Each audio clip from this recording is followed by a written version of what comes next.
Bonjour à tous, bonjour à toutes. Il y a une histoire qui est rapportée au nom du Tzemar Tzedek.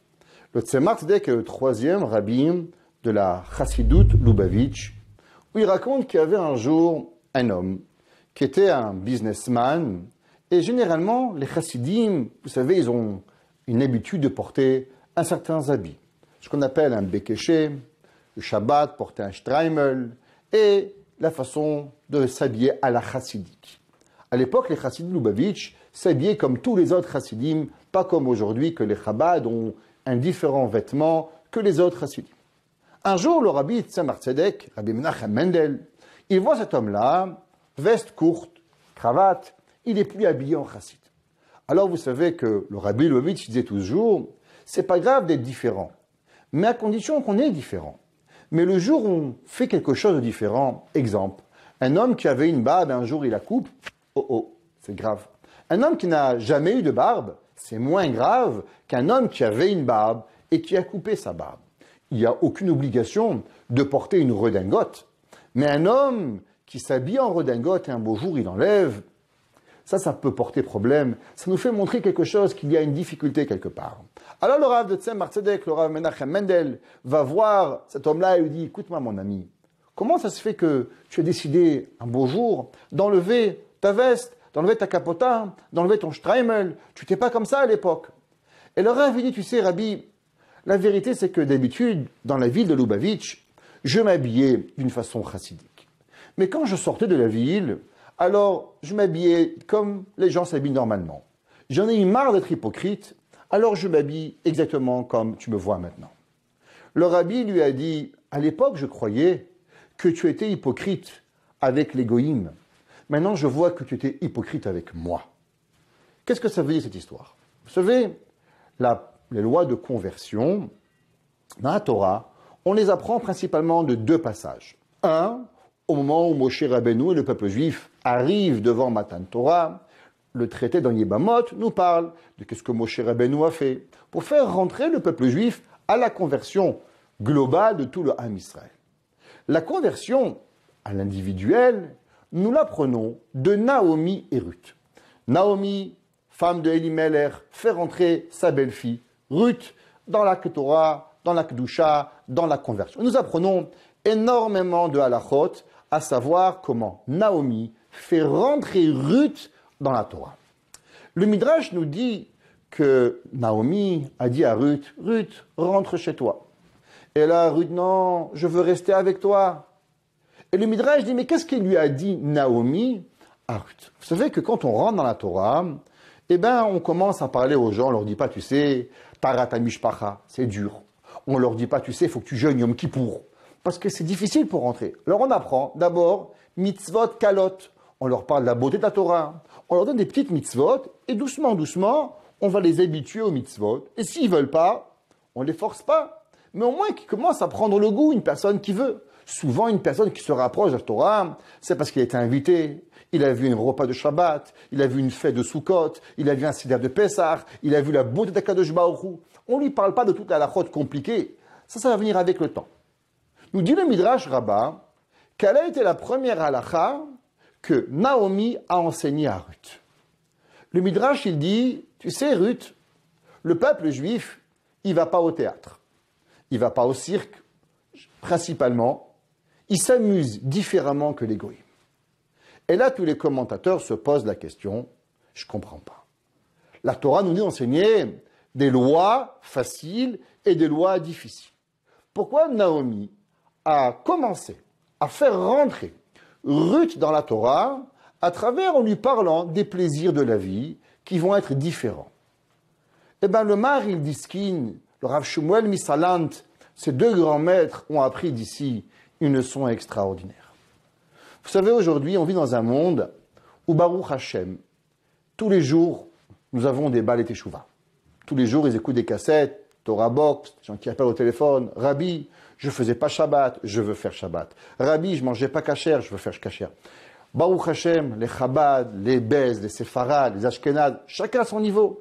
Il y a un mouvement de revenir à la Torah qui n'a pas eu précédemment peut-être des millénaires, où il n'y a pas eu ce mouvement d'engouement à la Torah. Mais il y a une chose qu'il faut faire attention, est que malheureusement, énormément de personnes restent bloquées.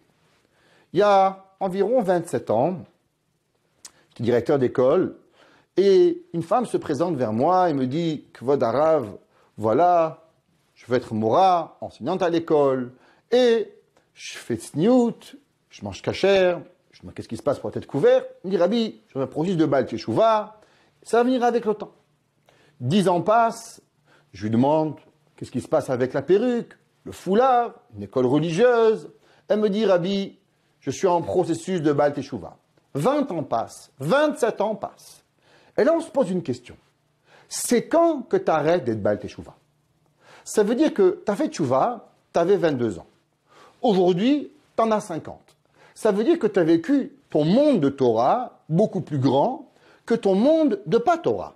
Alors, c'est quand que tu te transformes en un homme religieux, une femme religieuse versus le Baal Teshuva? Est-ce qu'une personne qui était Baal Teshuva un jour, Baal Teshuva toujours, ou bien non? On peut changer et devenir « j'étais un Baal Teshuva, aujourd'hui je ne suis plus un Baal Teshuva ». Eh bien peut-être laissez-moi vous donner une réponse à cette question. Une réponse qui est à mon avis tellement importante, qui pourra donner énormément de réponses à beaucoup d'hommes et beaucoup de femmes, qu'aujourd'hui en Israël il y a un mouvement qui s'appelle les Anousim.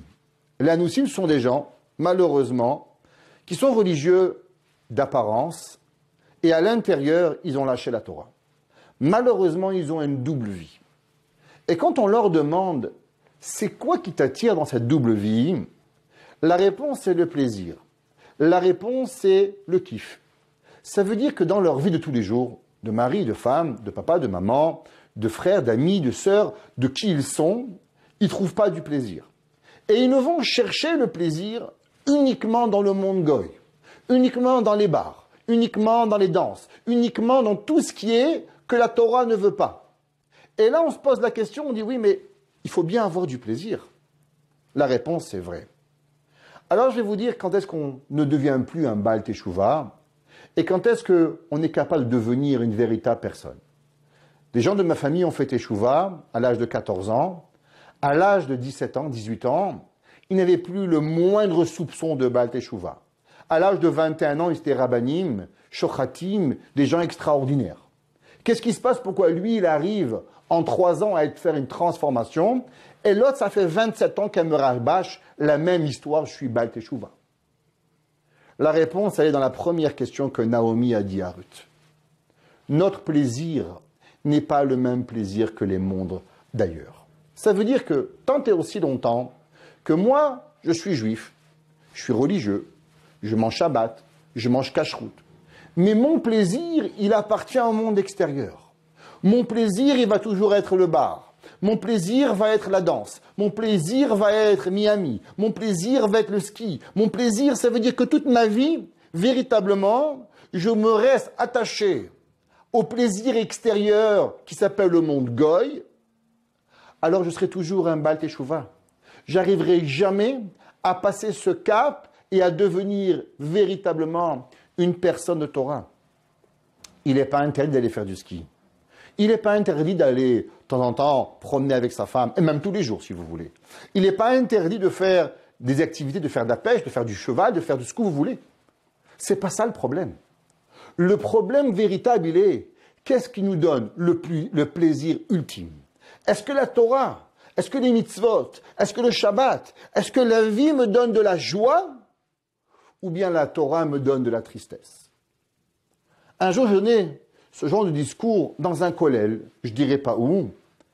Un Rav de plus de 50 ans est venu me voir et m'a dit « Rav Krimizi, j'ai fait Teshuva, ça fait 30 ans.